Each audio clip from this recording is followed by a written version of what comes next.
മലയാളികളുടെ പ്രിയങ്കരിയാണ് ഷംന കാസിം.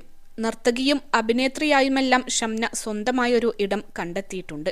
ജീവിതത്തിലെ എല്ലാ സന്തോഷങ്ങളും സമൂഹമാധ്യമം വഴി പങ്കുവെക്കുന്ന താരമാണ് നടി ഷംന കാസിം. ഇപ്പോൾ മകനൊപ്പം മക്ക സന്ദർശിച്ച സന്തോഷമാണ് താരം പങ്കുവെക്കുന്നത്. വിശുദ്ധ മക്കയിലും മദീനയിലും എത്തി, അൽഹംദുലില്ലാഹ്, ഉംറ നിർവഹിക്കാനുള്ള ഭാഗ്യം നൽകിയ അല്ലാഹുവിന് സ്തുതി എന്ന ക്യാപ്ഷൻ നൽകിയാണ് ഷംന മകനൊപ്പമുള്ള ചിത്രങ്ങൾ പങ്കിട്ടിരിക്കുന്നത്. ഏപ്രിൽ 4-നാണ് ഷംന ആൺകുഞ്ഞിന് ജന്മം നൽകിയത്. ദുബായിലെ ആസ്റ്റർ ആശുപത്രിയിൽ വെച്ചായിരുന്നു ഷംനയുടെ പ്രസവം. കഴിഞ്ഞ 24 വർഷത്തെ UAE ജീവിതത്തിന്റെ ആദരവാൽ ദുബായ് കിരീടാവകാശിയുടെ പേര് തന്റെ കുഞ്ഞിന് ഷാനിദ് നൽകുകയായിരുന്നു. Sheikh Hamdan bin Mohammed bin Rashid എന്നാണ് കുഞ്ഞിന്റെ പേര്.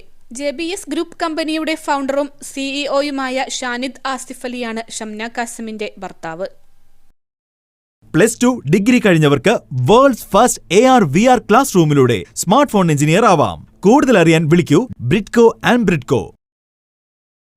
ദുബായിൽ വെച്ചായിരുന്നു ഷംനയുടെ വിവാഹം. കണ്ണൂർ സ്വദേശിയായ ഷംന റിയാലിറ്റി ഷോയിലൂടെയാണ് ശ്രദ്ധേയയാകുന്നത്.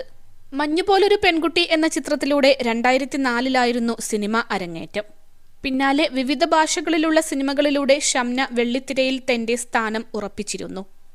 21 ലക്ഷത്തോളം സന്തുഷ്ടരായ ഉപഭോക്താക്കളും 2 ലക്ഷത്തോളം തിമിര ശസ്ത്രക്രിയകളും പൂർത്തിയാക്കിയ മലബാറിലെ ഏക കണ്ണാശുപത്രി അൽ സലാമ ഐ ഹോസ്പിറ്റൽ റോഡ്, പെരിന്തൽമണ്ണ.